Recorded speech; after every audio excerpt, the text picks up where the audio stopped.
चलिए national income accounting को आगे कंटिन्यू करते हैं। तो इससे पहले वाले सेशन में हमने कुछ चीज़ों को कन्वर्ट करना सीखा, जिसमें मेनली अगर हमारे पास जीडीपी एमपी है तो उससे एफसी पे कैसे जाते हैं या वाइसी वर्सा, ठीक है। ग्रॉस से नेट पे कैसे जाते हैं और साथ साथ डोमेस्टिक से नेशनल पे कैसे जाते हैं, ये सीखा। अब ये जो टर्म्स हैं इनकी क्लैरिटी बढ़ाते हैं कि ये तो ठीक है कन्वर्ट आपस में करना तो आ गया हमें, बट ये होता क्या है। अगर हम जीडीपी लेट से एफसी की बात कर रहे हैं या एमपी की बात कर रहे हैं तो व्हाट इट सिग्निफाइज, ठीक है। ओके, तो स्टार्टिंग विद तो हम पहले एक काम करते हैं कि कुछ डेफिनेशन ये हमने बात की थी सारे के सारे क्या हैं, मेजर्स हैं, मेजर्स ऑफ नेशनल इनकम, ठीक है। सब उसको इंडिकेट करने वाले फैक्ट चीज़ें हैं। तो कुछ एफसी पे हैं, कुछ एमपी पे हैं। तो लेट्स स्टार्ट विद कि अगर हम एमपी वाले जो हैं यानी कि GDP MP, then NDP MP, और क्या हो सकता है, GNP MP and NNP MP. मैंने सारे एमपी वाले यानी मार्केट प्राइस वाले मेजर्स ले लिए हैं। अगर मुझे इनको डिफाइन करना हो, इनकी डेफिनेशन इनके ऊपर नोट आ सकता है 2 नंबर का कि what you mean by GDP MP, तो वो समझते हैं। तो क्योंकि एमपी वाले हम एक साथ डिफाइन करेंगे तो एक ही डेफिनेशन में will cover the all the things. हाँ, उसमें जो चेंजेस होंगे कि वो ग्रॉस है या नेट है, वो हम उसके अंदर वर्ड चेंज करके उसको एक ही डेफिनेशन के अंदर कवर करने की कोशिश करेंगे। हम 4 डेफिनेशन नहीं लिखेंगे, रादर एक ही लिखेंगे और फिर के अंदर उसके अंदर डिस्कस करेंगे कि 1 से 4 कैसे बनेंगी, ठीक। तो राइट डाउन जीडीपी एनडीपी, मैं अब इसमें सीधा लिख रहा हूँ, it is the market value, क्योंकि हम एमपी पे निकाल रहे हैं। ये चारों की एक कॉमन डेफिनेशन है, it is the market value of the final output, of the final output, it is the market value of the final output, market value of the final output of all economic goods and service, of all economic goods and services। Obviously आप सोचो हम क्या लिख रहे हैं, GDP क्या है, हमने बात की है सब नेशनल इनकम ही है, उसके इंडिकेटर्स हैं, उसके मेजर्स हैं। तो पूरी इकोनॉमी जो पूरी कंट्री के अंदर या रादर इंक्लूडिंग एनएफआईए जो भी प्रोड्यूस किया गया उसके आउटपुट की वैल्यू है ये, ठीक है। हाँ, अब मैं आउटपुट की वैल्यू बोल रहा हूँ तो ये इसका मतलब ये सिग्निफाई कर रहा है कि प्रोडक्शन मेथड की तरफ कर रहा है, वो कोई ना कोई मेथड की तरफ इंडिकेशन तो जाएगा।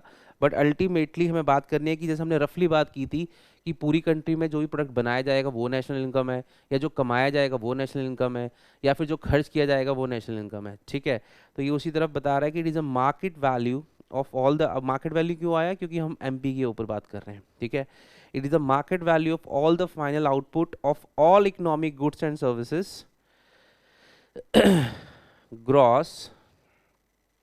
अब यहां पर मैं लिख रहा हूं ग्रॉस और ब्रैकेट में लिख रहा हूं और नेट ऑफ डेप्रिसिएशन। अब इसका क्या सिग्निफाइज है वो मैं बताता हूं, आप लिखते जाइएगा। Goods of economic goods and services gross और net of depreciation within the domestic frontier of a country। अब अगेन मैं एक और चीज ब्रैकेट में लिख रहा हूं, इंक्लूडिंग NFIA। इन ब्रैकेट वाली चीज़ों को सिग्निफिकेशन अभी बताता हूं आपको मैं, आप लिखते जाइए। ड्यूरिंग एन अकाउंटिंग पीरियड,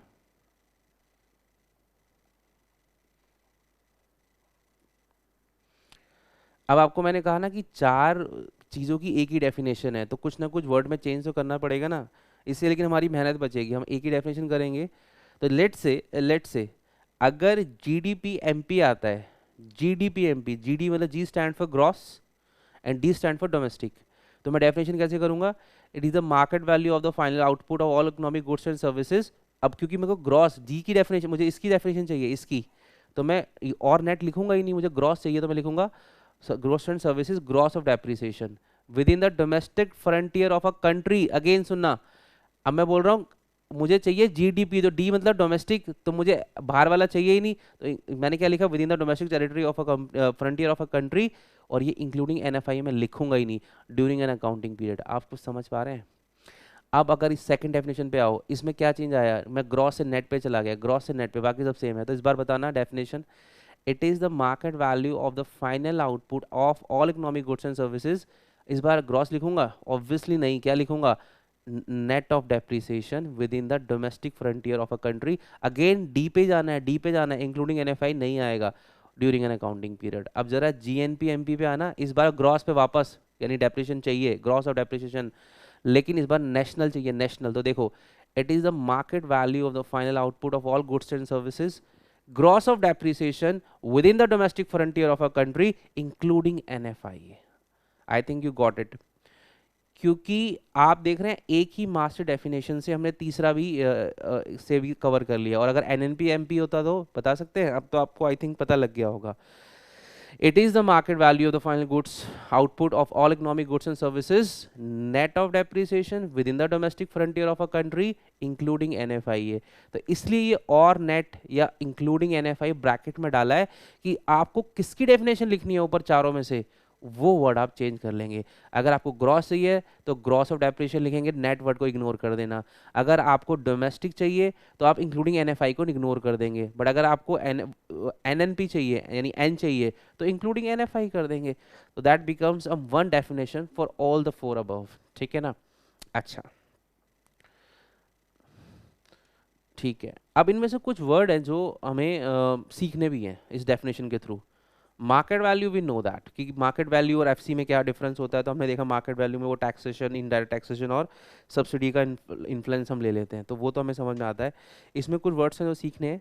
एक, ये फाइनल आउटपुट का क्या मतलब है, ठीक है। दूसरा, all economic goods and services का क्या मतलब है, ठीक। डोमेस्टिक फ्रंटियर का क्या मतलब है, डोमेस्टिक का मतलब, ठीक है ना।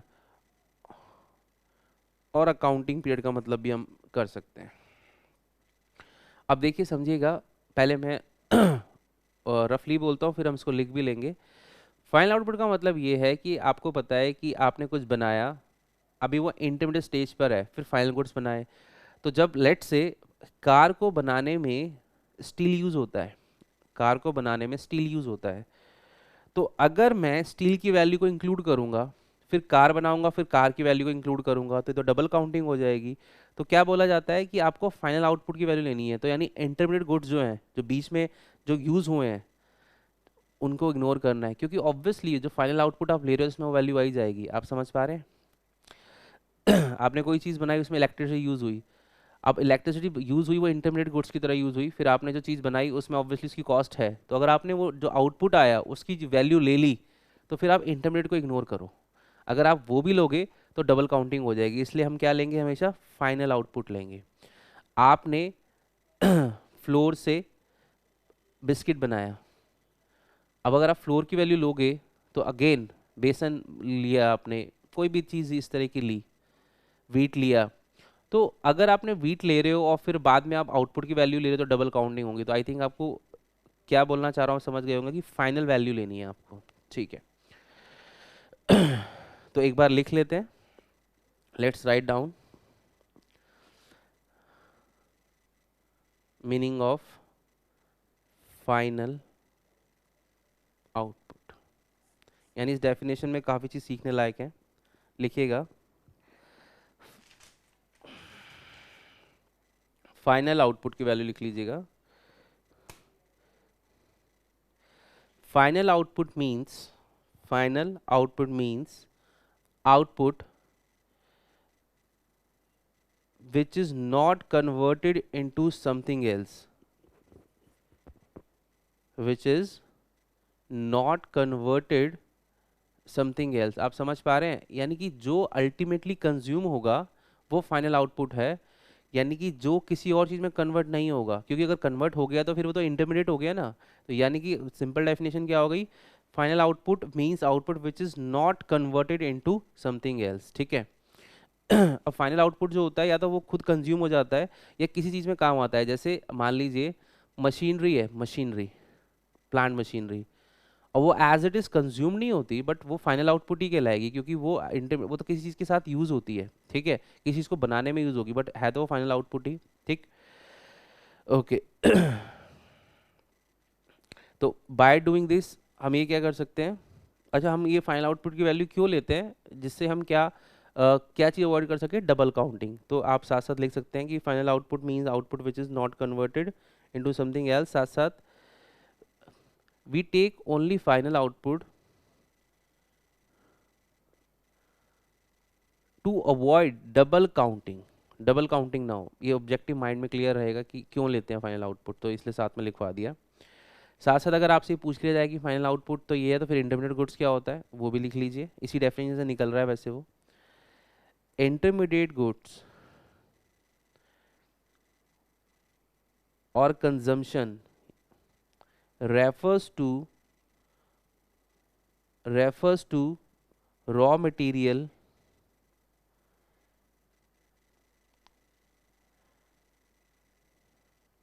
like electricity extract, like electricity or steel in production of car,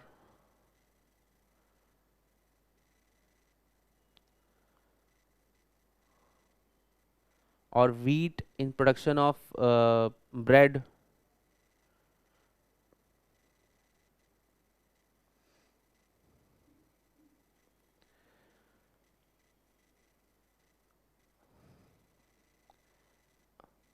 तो ये तो हमने बीच में एग्जांपल लिख दिए। तो यानी वैसे डेफिनेट एग्जांपल आप बाद में लिख सकते थे, मैंने बीच में लिख दिए जस्ट फॉर द अंडरस्टैंडिंग। तो यानी इंटरमीडिएट प्रोडक्ट या consumption refers to which are transformed, which are transformed in the process of,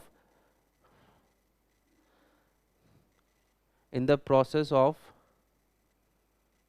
production और वैल्यू एडिशन, यानी कि वैल्यू एडिशन करने में, प्रोडक्शन करने में जो चीज़ कन्वर्ट हो जाती है, ट्रांसफॉर्म्ड हो जाती है, उस चीज़ को we call it intermediate good. और एग्जांपल से आपको ज़्यादा समझ में आ गया होगा। चलिए, तो एक वर्ड हमने सीख लिया है इस डेफिनेशन का, फाइनल आउटपुट क्या होता है। अभी इकोनॉमिक गुड्स एंड सर्विसेज, देखिए नेशनल इनकम के अंदर जो हम जीडीपी एनडीपी जो भी हम निकाल रहे हैं, उसके अंदर हम इकोनॉमिक गुड्स एंड सर्विसेज की वैल्यू लेते हैं। मतलब इकोनॉमिक गुड्स एंड सर्विस की जिसकी वैल्यू हम निकाल सकते हैं, जिनकी वैल्यू मार्केटेबल है।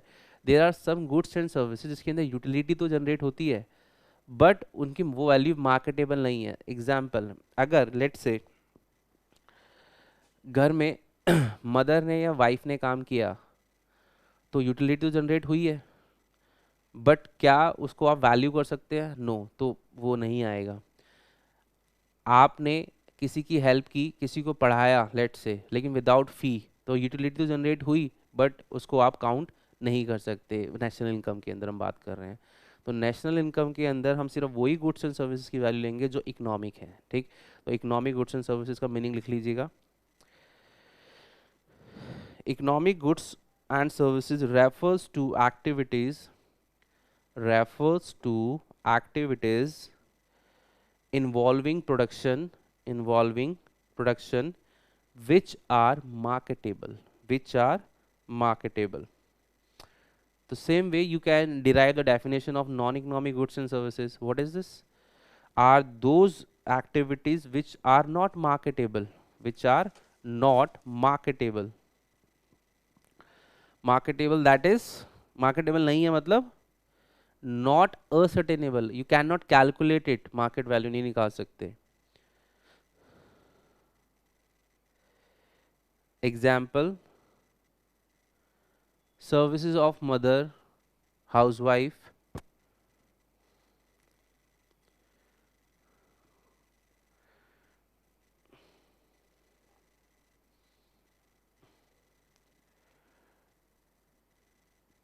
or you can say a younger brother taught by elder brother।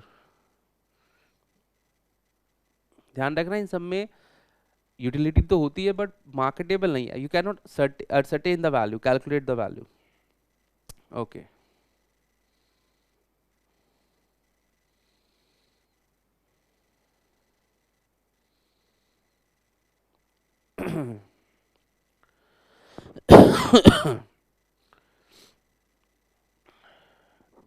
Now you can right domestic frontier आया, तो डोमेस्टिक क्या होता है?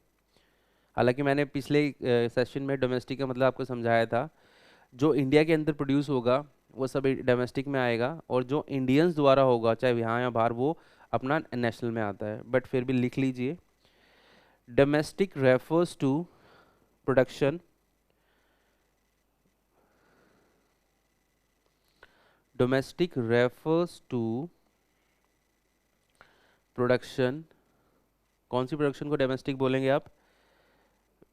With in the domestic territory whether by Indians और बाय फॉरेनर्स, मतलब इंडिया के अंदर जो प्रोड्यूस हुआ है, चाहे इंडियंस ने किया या बाहर वालों ने किया है, बट इंडिया के अंदर हुआ है, इंडियन फ्रंटियर के अंदर हुआ है, डोमेस्टिक फ्रंटियर के अंदर टेरिटरी में हुआ है, तो दैट इज कॉल्ड डोमेस्टिक।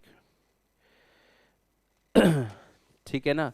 और if you write the definition of national, तो you can write national refers to production by, national refer, देखो ये सब दो दो नंबर एक एक नंबर में, मतलब यू नेवर नो, कुछ पूछ लिया जाए या एमसीक्यू की फॉर्म में आ जाए, हालांकि एमसीक्यू आता नहीं है हमारे एग्जाम में, बट यू नेवर नो ना, कुछ इस तरह से शॉर्ट में पूछ लिया जाए, तो इसलिए छोटी छोटी डेफिनेशन भी आपको लर्न होनी चाहिए। National refers to production by normal resident, normal resident that is Indians, normal resident that is Indians whether in India और आउटसाइड। अब नेशनल का मतलब क्या है कि इंडियंस ने जो प्रोडक्शन किया है, मतलब यूटिलिटी क्रिएट की है, चाहे वो इंडिया में है या बाहर है। ठीक है, तो आई थिंक आपको समझ आ गया होगा कि डोमेस्टिक और इसमें क्या फ़र्क था।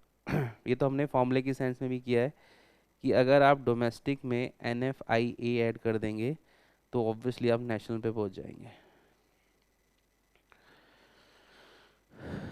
ओके चलिए डन। ये हमारी हो गई एक डेफिनेशन, हमने मार्केट प्राइस पे GDP, NDP, NNP और GNP सबकी डेफिनेशन सीख लिए, एक ही डेफिनेशन में हमने चारों सीख लिए हैं, और साथ साथ जिस डेफिनेशन में वर्ड्स यूज हुए हैं वो भी हमने सीख लिए हैं। ओके चलिए आगे बढ़ते हैं। अब अगर हमने ये MP वाली डेफिनेशन हो गई, तो कौन सी बची है हमारी जिसमें बाकी चार मेजर्स कवर हो जाएंगे? That is FC। ठीक है, तो you can now write down definition of, बोलो, GDP FC, then NDP FC, then GDP, not GDP, rather GNP FC and NNP FC। तो सब में FC आ रहा है, तो ये दूसरा सेट ऑफ डेफिनेशन है। अगेन मैं एक लिखवाऊंगा, चारों कवर हो जाएंगे। ठीक है, तो just write down, it is the, obviously it is the, not the market value, तो आने से रहे तो फैक्टर प्राइस है ना, तो it is the sum total of factor payment, it is the sum total of factor payments,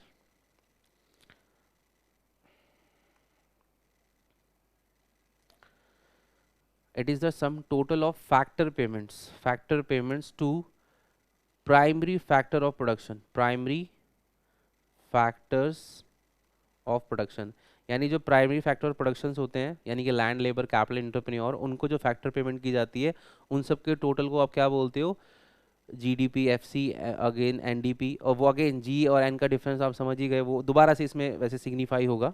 it is the sum total of the factor payment to primary factor production. ये तो हो गई ऐसी definition जो आप इन चारों के लिए लिख सकते हैं। अब चेंज क्या होगा, आगे लिखिए, gross, again net of depreciation. आप समझ गए होंगे, अगर आपको G निकालना है, GDP या फिर GNP, तो you will write gross of depreciation, net नहीं लिखेंगे।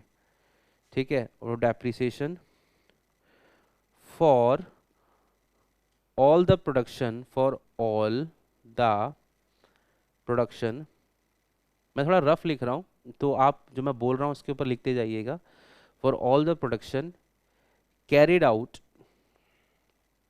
कैरिड आउट बताइए क्या होगा, वही with in the domestic, domestic frontier of a country, domestic frontier of a country. और आप समझ गए होंगे, अगर ये आपको ये वाला चाहिए होगा, दिस वन एन वाला, तो यहाँ पे क्या आ जाएगा, including NFIA during an accounting period. I think you must have got it the idea. अब मुझे कोई सी भी डेफिनेशन जानना है, फिर भी मैं एक बार रिपीट कर रहा हूँ, अगर मुझे GDP FC निकालना हो तो मैं क्या लिखूंगा, it is the sum total of the all the factor payment made to the primary factor production gross of depreciation for all the production carried out within the domestic territory of the country, domestic frontier of the country, और during an accounting period. अगर मुझे GDP चाहिए, तो अगर मुझे NDP चाहिए तो इस बार मैं net of depreciation word use कर लूँगा और बाकी सेम रहेगा। GNP चाहिए तो gross of depreciation including NFIA। तो again for a one master definition आपकी 4 डेफिनेशन कवर हो गई। अब इसके अंदर ऐसा कुछ नहीं है जो मुझे अलग से लिखवाना हो, कुछ मीनिंग मैंने लिखवाई दी है। हाँ, फैक्टर ऑफ पेमेंट और प्रोडक्शन क्या होते हैं और डिटेल्ड में, और ये क्या है, तो हम अभी जब नेशनल इनकम के मेथड्स पढ़ेंगे डिफरेंट डिफरेंट, तो वहाँ पे बहुत डिटेल में आने ही वाला है, तो इसमें ऐसा कुछ नहीं है जो अलग से लिखवाऊँ आपको। डन, चलिए, तो हमने by doing writing 2 definition have completed 8 definitions, एक तो यही हो गया, साथ में 3-4 और मीनिंग सीख लिए हमने। चलिए, बहुत बढ़िया, आगे बढ़ते हैं। अब अल्टीमेटली हमें मेथड्स सीखने हैं, क्योंकि हमें सारी टर्म्स क्लियर हो गई हैं, GDP NDP ये सब क्या होती हैं, और यही नेशनल इनकम है, हमने बात की मेजर्स ऑफ नेशनल इनकम है। हाँ, तो हमें या तो खाली ये पूछा जाएगा या अल्टीमेट नेशनल इनकम पूछा जाएगा, तो नेशनल इनकम यहीं से निकलेगा। अब आपको वो कौन से मेथड से निकालना है, दैट इज़ इम्पॉर्टेंट, ठीक है। हर मेथड की अपनी सिग्निफिकेंस है। जैसे पहले मैं मेथड के नाम लिखता हूँ, उसके बाद हम बात करेंगे इनके बारे में। तो now you can right methods of measurement of national income। तो मैंने हम राइटिंग नेशनल इनकम तो दिमाग में रहनी चाहिए, वही 8 चीज़ों की बात हो रही है, नेशनल इनकम वही है, ठीक है। वो स्पेसिफिकली क्या पूछता है कि FC निकालो, MP निकालो, क्या निकालो, या GDP तक चाहिए तो अलग बात है, बट है अल्टीमेटली नेशनल इनकम, ठीक है। हाँ, वो बात अलग है, अगर क्वेश्चन सिर्फ नेशनल इनकम लिख के छोड़ दे, तो हमने डिस्कस किया था, तो इसका मतलब वो क्या पूछना चाह रहा है, NNP FC, ये एक अलग बात है, अगर ऐसे बोल के छोड़ दे तो, ठीक है, ये हमने डिस्कस किया था। तो methods of measurement of national income, ठीक है। चलिए, तो there are 3 methods, there are 3 methods. First, value added method, value added method, value added method, it is also called, इसके भी कई नाम है, और you can write output method,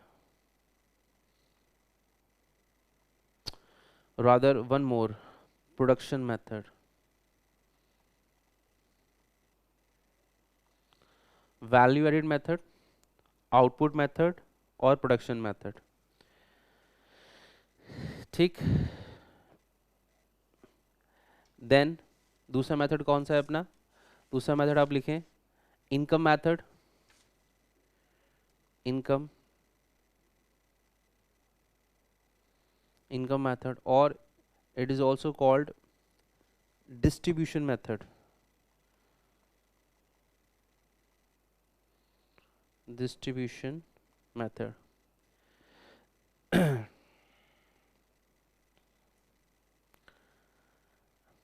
and last rather expenditure method, expenditure method, और इसको disposition method बोला जाता है,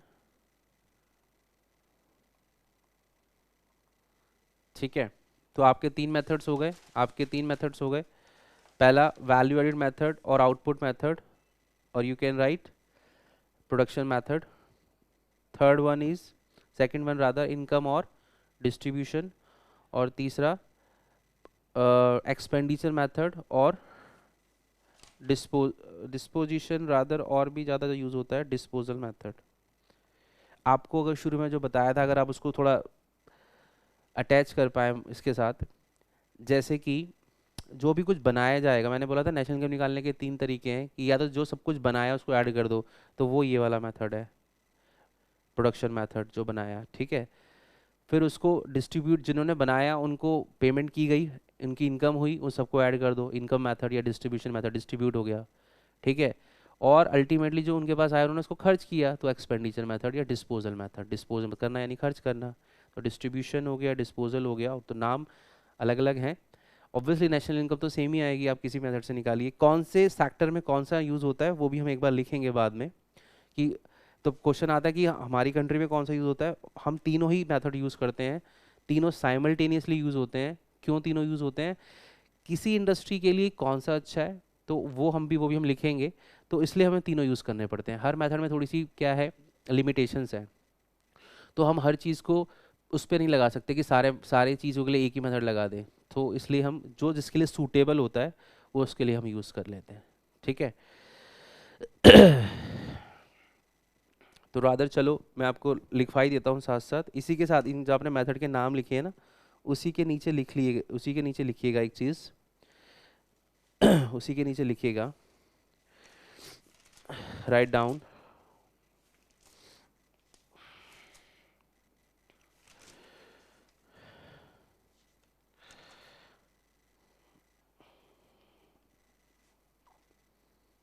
in India, write down, in India, we use all the three methods.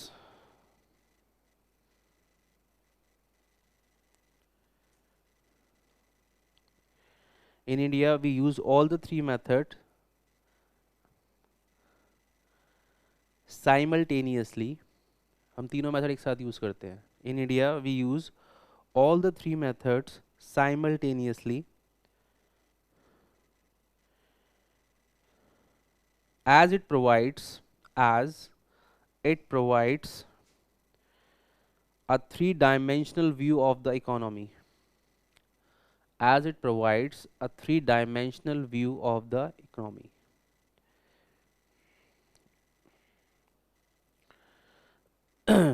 एक और सेंटेंस लिखेंगे जो इस बात को बताएगा कि हम कहाँ पर कौन सा मेथड यूज़ करते हैं. We use product method in the agriculture sector. जो हमारा एग्रीकल्चर सेक्टर है उसके अंदर प्रोडक्शन मेथड यूज़ करते हैं. प्रोडक्ट मेथड यानी कि फर्स्ट वाला, we use production method in the agriculture sector. Income method is use in the small scale sector. जो स्मॉल स्केल सेक्टर्स होते हैं उसमें कौन सा, इनकम मेथड यानी सेकंड वाला.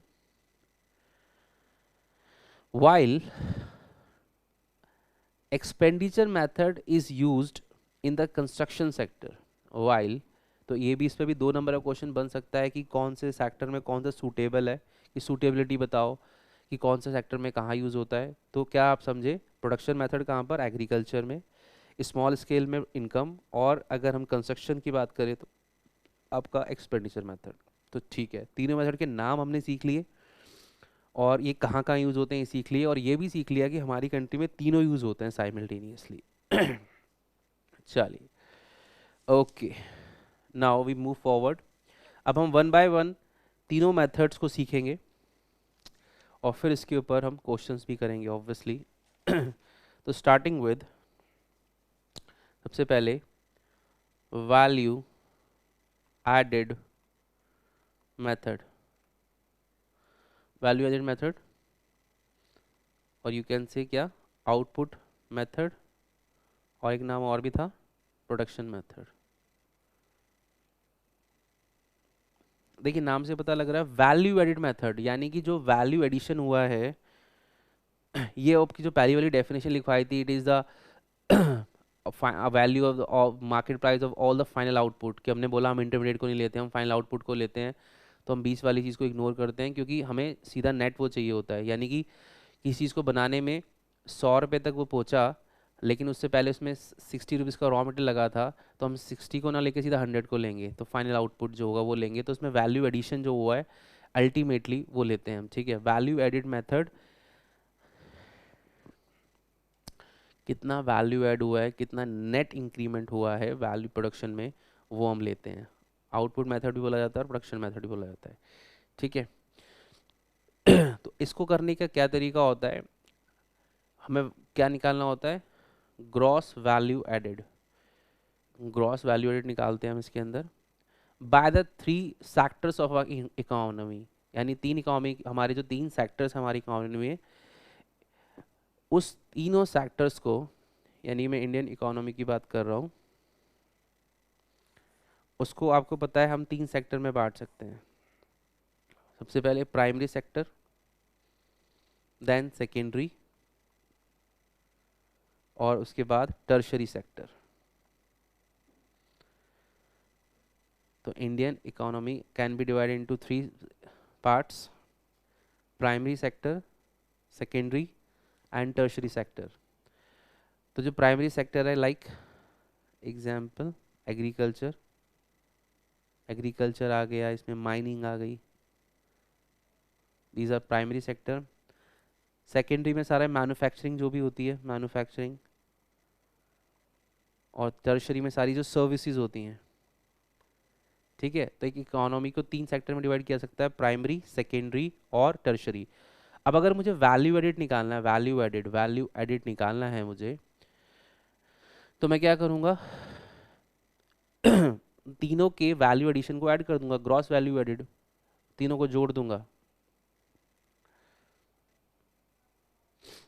तो इस मेथड से जब हम वैल्यू एडिशन, वैल्यू एडिड आप समझ रहे हैं ना, कैसे लिखते हैं, वैल्यू एडिड इक्वल्स टू, बाबा वैल्यू एडिड जो बोल रहा हूँ वर्ड, उसका क्या मतलब है, value of output minus value of input.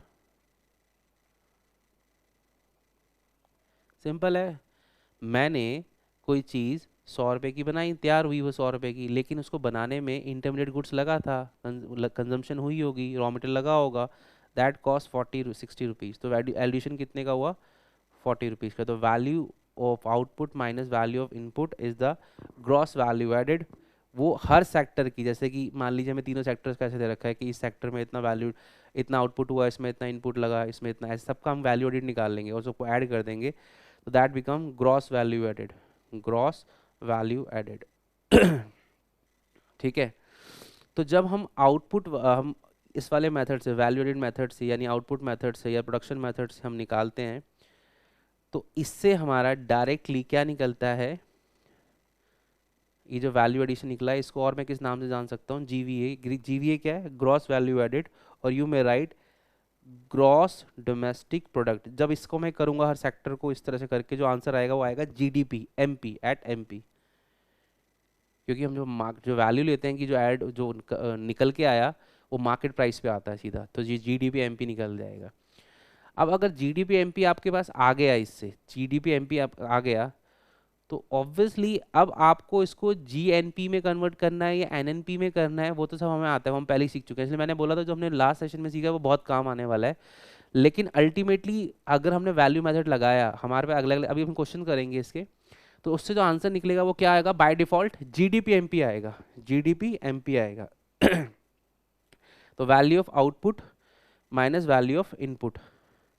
इसमें एक चीज़ और लिख लीजिएगा, वेयर, ये जो आउटपुट की वैल्यू कैसे आएगी, इसमें एक चीज़ हो सकती है, आउटपुट इक्वल्स टू क्या है, sales plus change in stock, क्योंकि ज़रूरी है ना कि हो सकता है ना कि सेल जो हुई हो वही आपका आउटपुट हो सकता है स्टॉक हो, कुछ बच गया हो, तो हमें तो आउटपुट चाहिए, हमने बनाया कितना अल्टीमेटली। ठीक है, उसमें से बिका या नहीं बिका वो अलग बात है। हाँ, क्वेश्चन में अगर सेल्स लिया हो और इनपुट दिया हो तो हम मानेंगे सेल्स इक्वल्स टू आउटपुट, वो अलग बात है। तो यहाँ पे आपको दो चीज़ें, यानी कि वैल्यू एडिड मेथड में दो मेन चीज़ें आपको याद रखनी है, कि जो वैल्यू एडिड आएगी, जीवीए आएगा या जीडीपी एमपी आएगा, वो कैसे आएगा, वैल्यू ऑफ आउटपुट और माइनस वैल्यू ऑफ इनपुट। तो ये ऊपर क्यों लिखवाया था, 3 सेक्टर्स ऑफ इकोनॉमी, इसे लिखवाया था कि हो सकता है आपको इकोनॉमी वाइज दे रखा हो, सेक्टर वाइज दे रखा हो, तो हर सेक्टर का आपका वैल्यू एडेड निकाल के उन सबको ऐड कर देंगे, तो ग्रॉस वैल्यू एडेड आ जाएगा, और ये gross value added equal to GDP MP आ जाएगा। और मुझे फिर क्वेश्चन में क्या निकालना है, जीएनपी निकालना है, नेशनल इनकम निकालना है, यानी कि एनएनपीएफसी निकालना है, वो हम कन्वर्ट करना हमें आता है, ठीक है।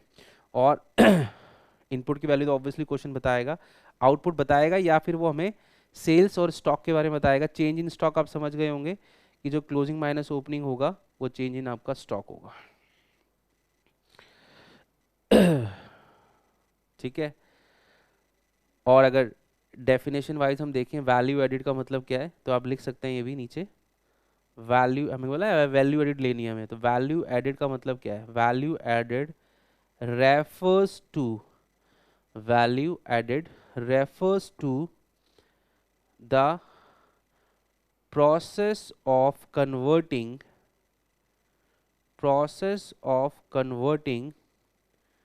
input into output। और क्या होता है वैल्यू एडिशन, वैल्यू एडिशन का मतलब कि आपने जो इनपुट था उसको कन्वर्ट करके आउटपुट में बदल दिया, और आउटपुट हमने क्या सीखा था, जो आगे कन्वर्ट नहीं होता, यानी कि जब आपने फाइनल आउटपुट बनाया उसके लिए एक प्रोसेस किया होगा, उस प्रोसेस को वैल्यू एडिशन बोलते हैं, वैल्यू एडिड, और उसमें जो भी उस प्रोसेस के अंदर जो अल्टीमेटली तैयार हुआ है वो हमारा आउटपुट है, ठीक है। तो value added refers to the process of converting input into output, ठीक। तो इस तरह से लेना है, तो या तो वैल्यू आउटपुट गिवन होगा सीधा माइनस करके लिखना है, और उसके बाद या फिर सेल्स में से इसको एडजस्ट करना है, और जो भी आएगा वो दैट इज मोस्ट इंपॉर्टेंट। आपको सबसे पहली चीज जो take away from this method है कि वो वैल्यू एडिड जो हम निकालेंगे उससे आएगा क्या, क्योंकि एग्जैक्टली आपसे थोड़ी बोलेंगे कि बस खाली एडिट निकल के, वो तो आपसे पर्टिकुलर टर्म पूछेंगे कि जीएनपी एनपी निकालो, एमपी निकालो, तो फिर ये क्या है आपका, ये जीडीपी एमपी आया है, तो इसके बाद कन्वर्ट करना हमें आता है। तो ये आपको ध्यान रखना है, when we calculate national income or these measures of national income by output method और value added method, तो by default क्या निकलता है, GDP MP, GDP MP निकलता है, ओके ठीक है। बाकी हम इसकी प्रैक्टिस करेंगे और तो देखेंगे। This is your first method, first I am writing all the methods of national income. पहले एक बार लिख लेते हैं सारा, आपको लिखवा देता हूँ, फिर हम एक साथ उनकी प्रैक्टिस करेंगे। उससे क्या होगा, एक बार दोबारा रिकॉल कर लेंगे मेथड्स को। दूसरा लिखिएगा इनकम मेथड, और एक और नाम क्या था इसका, डिस्ट्रीब्यूशन मेथड। ये क्या सिग्निफाई करता है कि जो भी फैक्टर्स ऑफ प्रोडक्शन होते हैं उनको जो पेमेंट की जाती है वो सब इसके अंदर इंक्लूड कर लीजिए, तो वो इसके अंदर आ जाएगा, ठीक है ना। तो इससे पहले इसमें लिखते हैं पहले समझने के लिए, production is the conversion of intermediate consumption into final output. ये हमने पहले भी समझा था, यहाँ भी लिखिएगा just for the sake of clarity, कि जो प्रोडक्शन होती है, production is the conversion of intermediate, intermediate आप समझ गए ना, जो बीच में है जिसको कन्वर्ट कर रहे हैं, जो प्रोडक्शन होती है is the conversion of intermediate production, intermediate consumption into final output. अभी हमने पीछे भी ये दो डेफिनेशन लिखी है कि फाइनल आउटपुट तक पहुंचाने का जो प्रोसेस है उसको हम वैल्यू एडिड बोलते हैं। तो अब ये तो वही लिखा गया कि प्रोडक्शन या value added is the conversion of intermediate into final output, ठीक, ये होता है। आगे लिखिए दिस कन्वर्जन, ये कौन करता है, दिस कन्वर्जन और value addition is done by the primary factor of production. ये जो कन्वर्जन हुआ, ये conversion of intermediate into final हुआ, ये किसने किया है, आगे लिख रहे हैं आप, दिस कन्वर्जन और प्रोडक्शन या value addition is done by the primary factors of production, यानी प्रोडक्शन करने वाले प्राइमरी फैक्टर्स ने किया ये। और ये जो फैक्टर ऑफ प्रोडक्शन है, factor of production, primary factor of production, आपको पता है ये भी, लैंड, लेबर, कैपिटल और entrepreneur, these are called primary factor of production. इनको जो पेमेंट की जाती है, लैंड को जैसे बदले में रेंट दिया जाएगा, लेबर को क्या दिया जाएगा, सैलरी वेजेस, कैपिटल को क्या दिया जाएगा, इंटरेस्ट, और एंटरप्रेन्योर को क्या दिया जाएगा, प्रॉफिट। ये इनको जो मिलने वाला जो फैक्टर पेमेंट्स हैं, फैक्टर को जो पेमेंट दी जा रही है, यही को अगर हम ऐड कर देंगे तो will calculate the national income. ठीक है, तो आपने अभी तक क्या लिखा है, मैं एक बार रिपीट कर रहा हूँ। पहले आपने लिख लिया था कि production is the conversion of the intermediate consumption into final output। फिर आगे लिखा this conversion is या value addition is done by the primary factor of production। I think ये लिख लिया। आगे लिखेंगे factor payments are made to these primary factor of production। factor payments are made to these primary factors। ठीक, चलिए तो one by one करते हैं। तो हमने बोला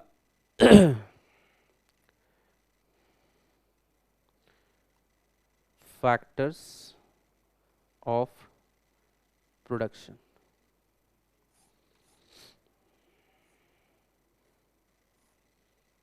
चलिए तो फैक्टर प्रोडक्शन कौन है? सबसे पहले लैंड, लेबर,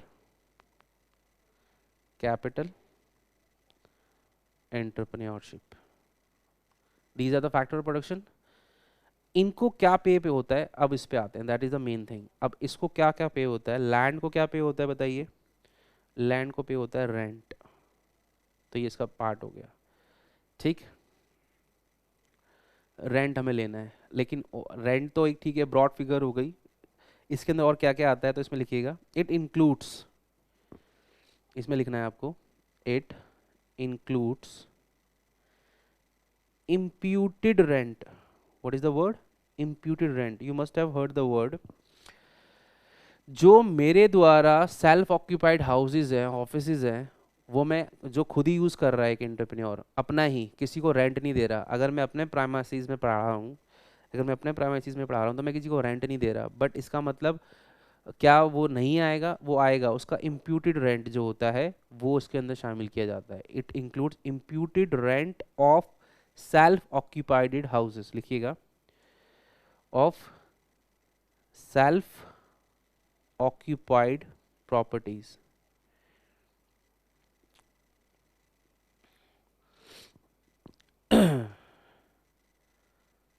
समझ पा रहे हैं आप?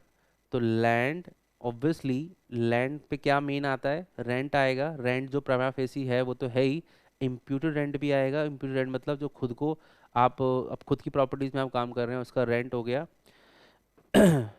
आगे लिखिएगा, एक तो हो गया includes this, second royalty, land rent also includes, यानी कि इसके अंदर रॉयल्टी भी आएगी, royalty. And one more thing, profit on unincorporated entities, profit on unincorporate entities. ठीक है, तो land is a factor of production, उसके अंदर मेनली रेंट आएगा और रॉयल्टी आएगा मेनली, और इम्प्यूटेड रेंट आएगा। ठीक है, दूसरा लेबर। लेबर को आप क्या दोगे? लेबर को उसने सर्विस दी, उसके बदले आप क्या दोगे? ऑब्वियसली लेबर काम करेगी तो उसको क्या मिलेगी? सैलरी मिलेगी, वेजेस मिलेगी। लिखिएगा लेबर को क्या मिलेगा? तो we normally call it compensation, compensation to employees, that is salary, wages, contribution to provident fund. Compensation to employees में क्या क्या आएगा? सैलरी आ जाएगी, वेजेस आ जाएगा, salary, wages and contribution to PF. हाँ, बस ध्यान रखिएगा कि अगर वो रिटायर्ड पर्सन को पेंशन दी जा रही है, these are not called contribution compensation to employee, क्योंकि ये ट्रांसफर पेमेंट होती है। ट्रांसफर पेमेंट क्या होती है एग्जैक्टली हम आगे सीखेंगे, बट फिलहाल के लिए आप लिख लीजिएगा कि सैलरी आएगा, वेजेस आएगा, कंट्रीब्यूशन पीएफ आएगा, but does not include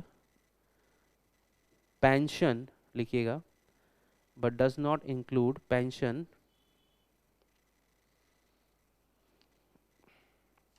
okay, कोई बात नहीं, फाइल बंद हो गई है। तो हम कहाँ पर थे? Does not include pension of retired person, retired workers, retired workers. ठीक है, तो दो कंपोनेंट हो गए। तो याद रखने वाली बात क्या थी कि लेबर को हम क्या देते हैं? कंपनसेशन। उसमें क्या? सैलरी, वेजेस, पीएफ, सब आएगा, but do not include pension to retired workers. ठीक है। नेक्स्ट कैपिटल, तीसरा फैक्टर क्या है, कैपिटल। कैपिटल पे क्या मिलेगा, बेसिकली इंटरेस्ट, लिखिएगा इंटरेस्ट। इसमें एक चीज लिखिएगा excluding, excluding interest on national debt. National debt के ऊपर इंटरेस्ट नहीं आएगा। अगेन विल डिस्कस कि नेशनल डेट पे इंटरेस्ट का मतलब क्या है। और एक आखिरी क्या बच गया हमारा, एंटरप्रेन्योरशिप। एंटरप्रेन्योरशिप उसको क्या मिलता है वैसे, प्राइमा फेसी प्रॉफिट। तो आप लिखेंगे कॉर्पोरेट प्रॉफिट, कॉर्पोरेट प्रॉफिट। और इसमें क्या क्या इंक्लूड होता है, प्रॉफिट तो एक ब्रॉड वर्ड हो गया, it includes dividend, retained earnings,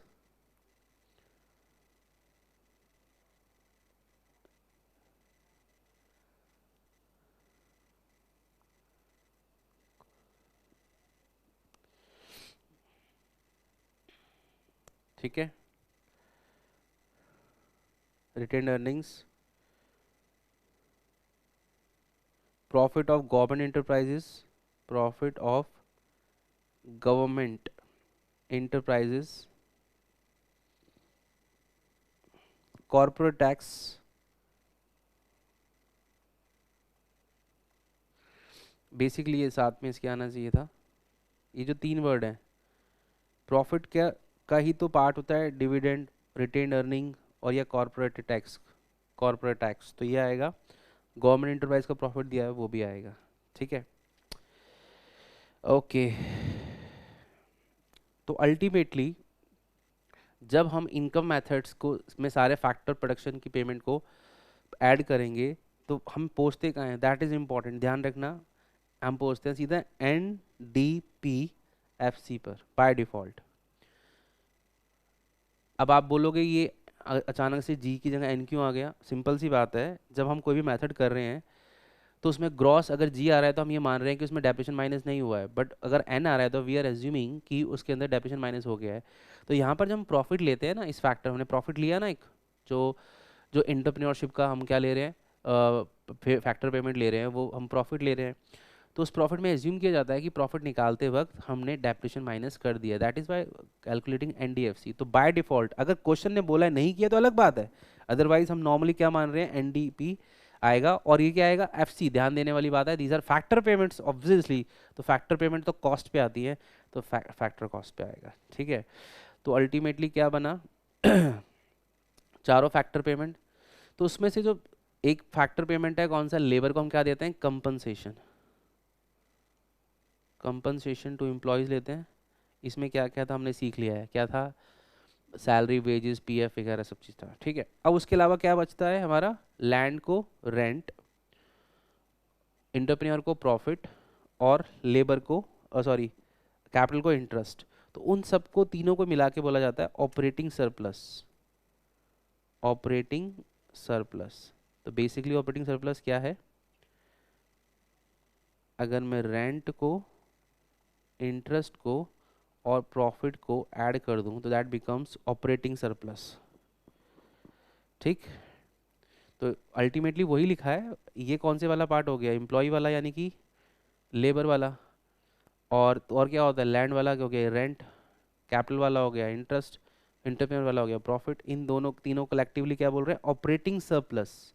this is the terminology, operating surplus और कंपनसेशन टू एम्प्लॉय, लैंड। तो चारों ऐड हो गए। अच्छा, उसके अलावा जो आपको याद रखना है वो आएगा मिक्स्ड इनकम। मिक्स्ड इनकम ये मैं समझाता हूँ अभी क्या है, ऑफ सेल्फ एम्प्लॉयड। अब क्या होता है, खासकर इंडिया जैसी कंट्री के अंदर, यहाँ पर बहुत सारा जो बंदा है, बहुत सारे जो लोग हैं वो सेल्फ एम्प्लॉयड हैं और वो खुद ही अपनी कैपिटल पे काम कर रहे हैं, ऑब्वियसली कैपिटल लगा रहे हैं, काम भी खुद ही कर रहे हैं, तो लेबर भी हो गई। ठीक है, तो ऐसे केस में ना उनको ना डिफरेंशिएट कर पाना बड़ा मुश्किल हो जाता है कि ये इसको हम कौन से वाले फैक्टर में अलग से करेंगे। तो उनकी इनकम को as a total, as totality, mix income की फॉर्म में हम ले लेते हैं। ठीक है, तो आप समझे कि जहाँ पे सैग्रीगेशन नहीं हो पा रहा वहाँ पे सेल्फ एम्प्लॉयड की मिक्स इनकम को एक साथ ले लिया जाता है। तो हमें ये इसमें मतलब सब कुछ आ गया, उनका कैपिटल के बदले जो आ गया इंटरेस्ट, उनका एफर्ट के बदले जो प्रॉफिट आना था वो आ गया, ये सब चीज़ें आ गई। ठीक है, तो अल्टीमेटली अब एनडीएफसी यानी जब इनकम मेथड लगाएंगे, इनकम तो अपने को क्या मिलेगा, एनडीपीएफसी बाय डिफॉल्ट। और उसके अंदर क्या क्या लेना है, compensation to employees plus operating surplus plus mix income of the self employed. बस फिर भी अंडरस्टैंडिंग के लिए मिक्स इनकम का एक बार मीनिंग लिख लीजिएगा नीचे, मिक्स इनकम लिखिए।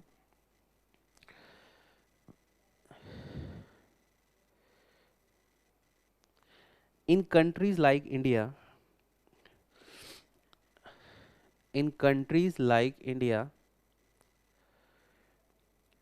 it is difficult to segregate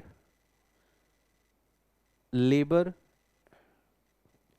income and capital income, क्योंकि मैं खुद ही अपने लिए काम कर रहा हूँ और खुद ही मैंने पैसा लगाया है। In countries like India, it is difficult sometimes to calculate, segregate, segregate labor income and capital income. Hence, their mixed income is included. Their mixed income is included. Okay, their mixed income is included. ध्यान रखने वाला point, NDPFC आएगा तो अगर हमें GDP चाहिए होगा तो वो हम पहले ही सीख चुके हैं। एनडीपीएफसी से जीडीपी कैसे जाना है, एनएनपी कैसे जाना है, इरादर एमपी पे कैसे जाना है, ये सब हमें आता है ऑलरेडी। ठीक है। पहला मेथड किया था अभी हमने प्रोडक्शन मेथड, उससे क्या आता था, उससे आता था जीडीपी एमपी। दूसरा मेथड किया इनकम मेथड से, क्या आता है, एनडीपीएफसी। ठीक है, that is to be remember. हाँ, ये याद रखना पड़ेगा आपको, क्योंकि इसके बाद से कहाँ पे कहाँ ले जाना है वो तो आप कर लोगे, बट आप अगर यही भूल गए कि इसे एनडीपी आता है, रादर आपने जीडीपी लिख दिया तो गड़बड़ हो गई ना सीधा। ठीक है, okay. Now last method is expenditure method, expenditure method also called disposal method, क्योंकि यहाँ पे खर्चे की बात आ गई। Disposal method, expenditure method. इस मेथड से क्या आएगा, शुरू में बता देता हूँ, GDP MP, again GDP MP आएगा। तो याद रख सकते हैं पहला मेथड से भी जीडीपी एमपी आता था, पहला मतलब आपके आउटपुट मेथड से भी जीडीपी एमपी आता था, इससे भी जीडीपी एमपी आता है। और लेकिन जो इनकम मेथड है उससे क्या आता है, एनडीपी एफसी आता है। ठीक है, अब ये expenditure method, expenditure method, expenditure क्या हुआ, जो खर्चा किया गया, खर्च किसने किया। पहली बात तो देखो, जो कमाया, फैक्टर प्रोडक्शन ने कमाया, खर्च जो पैसा कमाया जाता है उसको या तो खर्च किया जाता है, ठीक है, खर्च कर लिया गया, या फिर सेव किया जाता है, सेव किया। अब आप समझिएगा जरा, हाउस होल्ड सारे फैक्टर प्रोडक्शन ने उसको पैसा आया उनके पास, उन्होंने खर्च किया, बट सब कुछ खर्च थोड़ी होता है, कुछ सेव होता है। जो सेव होता है वो सेव होकर दोबारा से किसके पास पहुंच जाता है, गवर्नमेंट के पास या बिजनेस हाउसेस के पास पहुंच जाता है, by way of financial market. वो पहुंच जाता है, फिर उसको गवर्नमेंट खर्च करती है पब्लिक के लिए, और जो इंडस्ट्रीज होती हैं वो भी उसके ऊपर इन्वेस्टमेंट करती हैं, चीज़ों के लिए लगाती हैं, तो अल्टीमेटली वो इसके अंदर आता है। Okay okay. और उसके अलावा जो इंपोर्ट एक्सपोर्ट होता है वो भी जो हमने बनाया बनाया यहाँ पर, और उसको हमने बाहर भेज दिया, एक्सपोर्ट कर दिया। ठीक है, तो यानी कि अगर हम उसको एक, क्योंकि हम इसमें इंपोर्ट एक्सपोर्ट की बात क्यों कर रहे हैं, एक्सपेंडिचर मेथड को निकालने के दो तरीके होते हैं कि अगर हमारी इकोनॉमी क्लोज्ड है, क्लोज्ड है मतलब हम बाहर से बिल्कुल भी इंटरफेस नहीं करते, तो हमारा काम यहीं पर ख़त्म हो जाएगा। कहाँ पर देखिएगा, सी मतलब कंजम्पशन, आई मतलब इन्वेस्टमेंट, जी मतलब गवर्नमेंट एक्सपेंडिचर। ठीक है, इन क्लोज्ड इकोनॉमी यहाँ पर पॉइंट खत्म हो जाता है, बट इन ओपन इकोनॉमी हम क्या लेते हैं, plus X minus M. What is this, export को प्लस करते हैं और इंपोर्ट को माइनस करते हैं, और ultimately we call it net export, net export, ठीक है। तो यानी कि एक्सपेंडिचर मेथड में क्या क्या लेना है, कंजम्पशन लेना है। कंजम्पशन समझ में आएगा, जो खर्च हुआ, कंज्यूम करके जो खर्च हुआ, तो इसमें लिखिएगा प्राइवेट फाइनल कंजम्पशन एक्सपेंडिचर। देखो सिंपल वर्ड्स में तो मैं सीधा एग्जम्पशन बोल, कंजम्पशन बाय द पब्लिक या जो बोल सकता हूँ उसको, लेकिन आपको टेक्निकल वर्ड समझना पड़ेगा ना, कि इस तरह से लिखा मिलेगा आपको, private final consumption expenditure. But मैंने आपको रफली क्या बताया, जो कंज्यूम किया गया वो है ये, ठीक है। कंज्यूम करने के बाद सेव हुआ, सेव से वापस इंडस्ट्रीज के पास या गवर्नमेंट के पास पहुंचा, उसमें फिर जो भी इन्वेस्टमेंट हुई है, अब इन्वेस्ट लोगों ने खुद भी किया होगा, कैपिटल फॉर्मेशन की होगी, ठीक है, और ये उसके द्वारा हुई होगी, प्राइवेट सेक्टर्स द्वारा। तो हम इसको बोलते हैं ग्रॉस डोमेस्टिक कैपिटल फॉर्मेशन,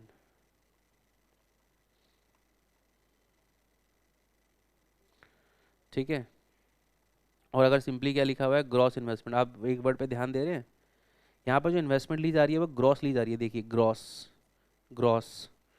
अगर कुछ नहीं लिखा हो क्वेश्चन में तो भी हम ग्रॉस मानेंगे, तभी तो मैंने बोला आपको बाय डिफॉल्ट क्या आंसर आएगा, ग्रॉस डोमेस्टिक, ठीक है। But for a change question बोलता है नेट है, ये नेट है, तो फिर आप समझ सकते हैं ऑटोमेटिकली चेंज होगा, बट ऐसा होता नहीं है नॉर्मली। रादर आपको या तो बोला जाता है ये ग्रॉस डोमेस्टिक इन्वेस्टमेंट है, या कुछ नहीं बोला जाता, कुछ नहीं बोला जाता तब भी ग्रॉस मानते हैं, तभी बाय डिफॉल्ट ग्रॉस आता है, ठीक है। तो इन्वेस्टमेंट लेनी है, इसमें मैंने वर्ड लिखा कैपिटल फॉर्मेशन, तो इन्वेस्टमेंट को आप जानते हैं कैपिटल फॉर्मेशन भी बोलते हैं, ठीक है। ग्रॉस इन्वेस्टमेंट अल्टीमेटली जो इन्वेस्टमेंट हुई है, प्राइवेट पब्लिक सब इसमें आ गई इसके अंदर, ठीक है। फिर गवर्नमेंट जो खर्चा करता है, तो जी,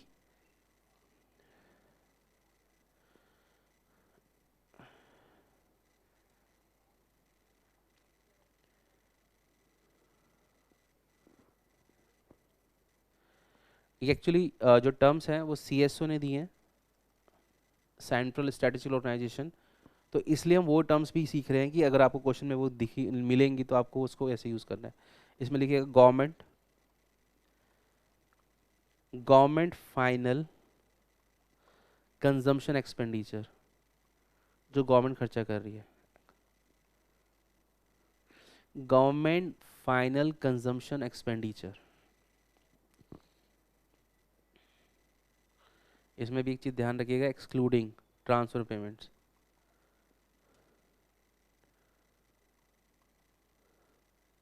एक्सक्लूडिंग ट्रांसफर पेमेंट, ठीक है ना। ट्रांसफर पेमेंट नहीं लेनी, ट्रांसफर पेमेंट जैसे वो था, वो पेंशन देना रिटायर्ड बंदे को, उससे कोई यूटिलिटी क्रिएट नहीं हो रही, ठीक है।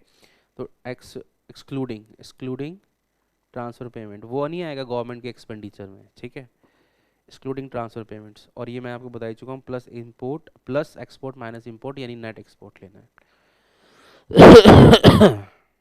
ठीक है, ओके। तो अल्टीमेटली याद क्या रखना है आपको यहाँ पर, कि हमें क्या लेना है, consumption, investment, government expenditure, plus export minus import, ठीक है। इनके अंदर तो एज सच इतना कैटेगराइजेशन की जरूरत नहीं। हाँ, इसमें मैं एक वर्ड को और थोड़ा सा डिफाइन करूंगा, यहाँ पर आ जाइए, इन्वेस्टमेंट जो दूसरा वाला वर्ड था आई, उसको थोड़ा सा और सीखते हैं। इन्वेस्टमेंट किस चीज़ में, इन्वेस्टमेंट या तो होगी आपकी ऑब्वियसली कैपिटल गुड्स में, capital goods, fix assets, you know fix assets, तो कैपिटल गुड्स या फिक्स असेट, या फिर किस में होगी, इन्वेंट्री वगैरह में, तो closing stock minus opening stock कर देंगे, तो नेट इन्वेस्टमेंट उसमें कितनी हुई है, ठीक है ना, इन्वेंट्री में।